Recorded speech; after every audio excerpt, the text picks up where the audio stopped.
One Punch Man, il est enfin sorti. Qu'est-ce que ça donne?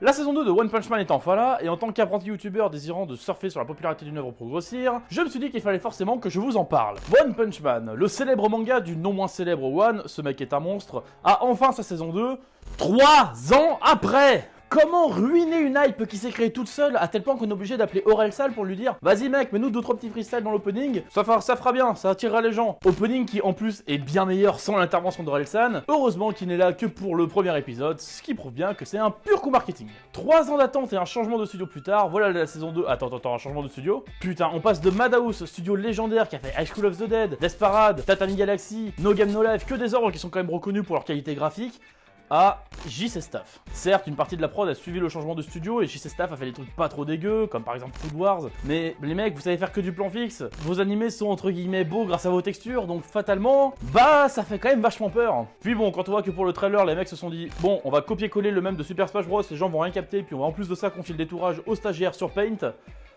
ça fait peur. Très peur.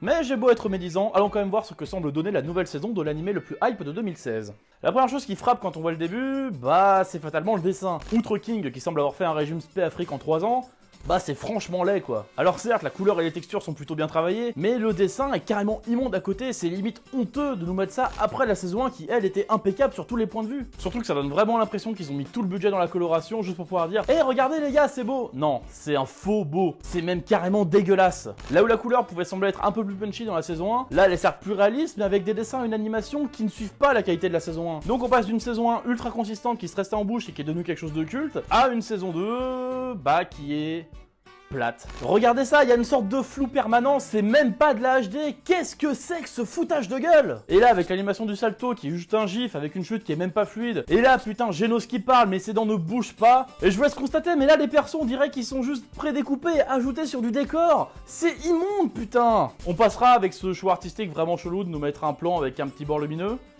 vous savez, comme dans les vidéos de youtubeurs critiques, là.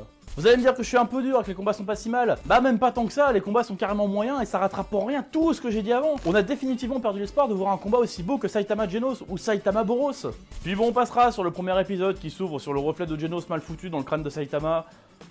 Les mecs, putain, c'est une vanne de collège. En somme, cette saison n'aura rien de mémorable et c'est le genre d'animé qu'on va regarder parce que c'est One Punch Man finalement, et une fois qu'on l'aura fini, bon on l'aura bien vite oublié. Après, les OST le doublage restent de qualité, donc ne boudons pas notre plaisir. Et puis, quel bonheur de mater One Punch Man sur ADN, le site au lecteur qui bug et qui te met 20 pubs d'affilée. Insupportable. Bref, conclusion, regardez Mob Psycho.